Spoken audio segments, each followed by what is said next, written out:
how fatty liver is a reality, particularly in South India, and it's not linked to those consuming alcohol alone.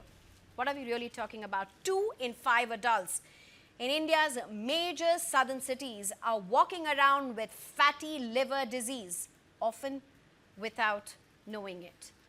A larger nationwide study has flagged Bengaluru, Chennai, and Hyderabad as silent hotspots, raising fresh concerns about lifestyle-linked health risks in urban India.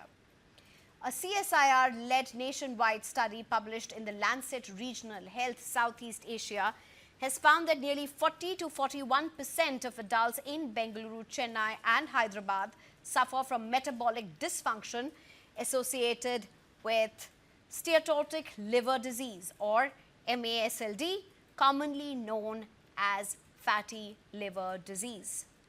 That's a big number.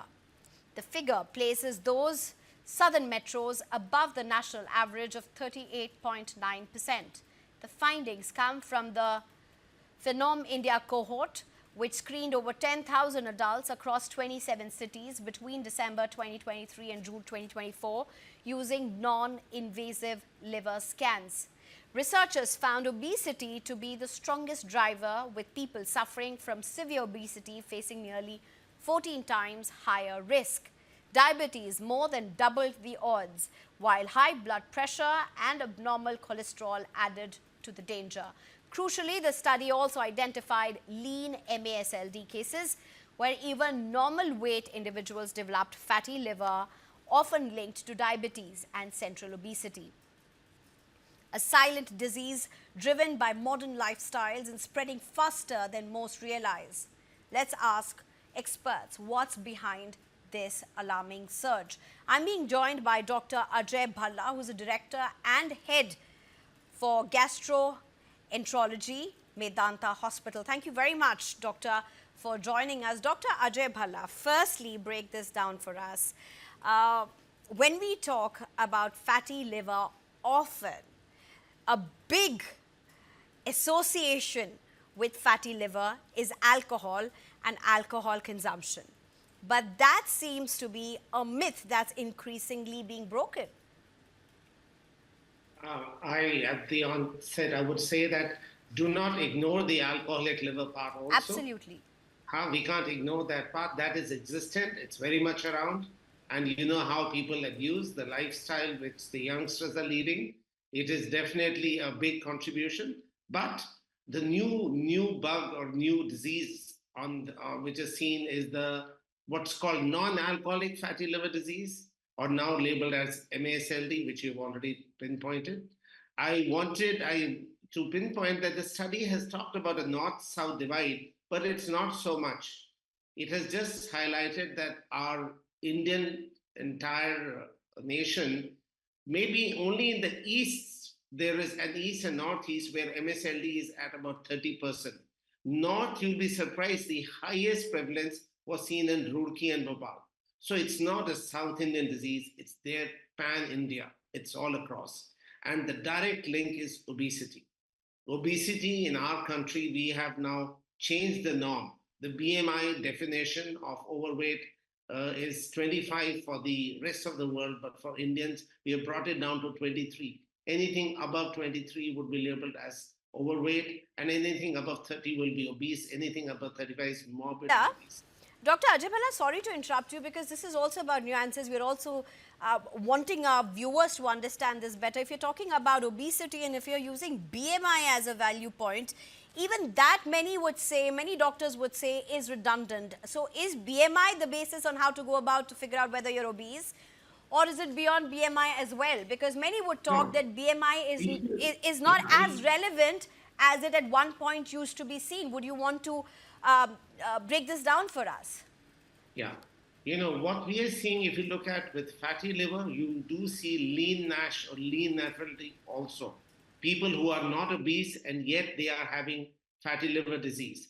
That is a group which is almost 1/3 of the entire fatty liver in our country. Unfortunately, Indians tend to have a different distribution of fat.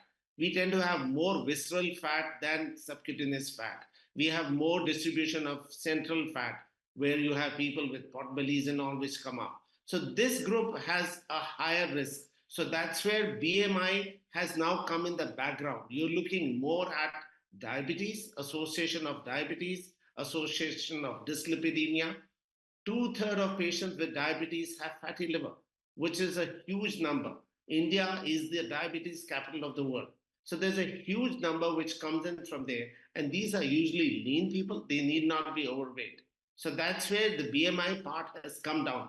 Yet the driving force for muscle is still obesity. It is still obesity. We'll have to keep revising our numbers of BMI, how to change it, but it will still be the driving force is still obesity. Ajay, how much of this has to do with lifestyle and your eating patterns as well? Because a lot of studies recently, particularly with even diabetes, I mean, of course, diabetes, India is a sitting bomb when it comes to diabetes.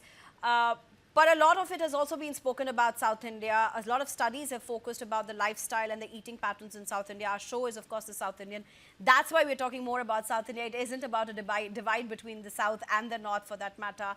But Dr. Ajay, how much of this fatty acid or fatty liver, as we are calling, is related to dietary and lifestyle as well? And what should viewers do at this point? I think lifestyle and diet is something which most people do not focus on.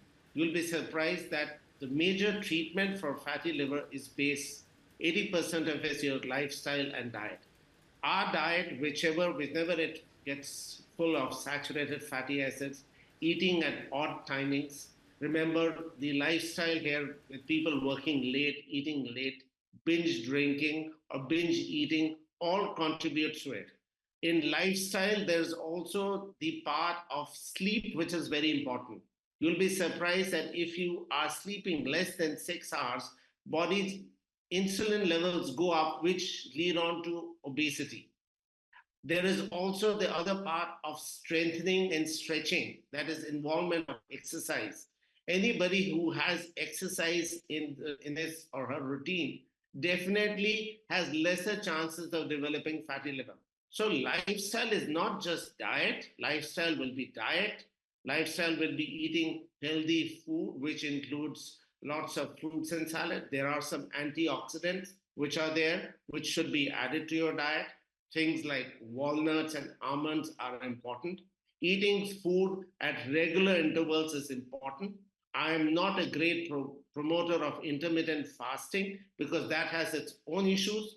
Focus on that only in case you are morbidly obese.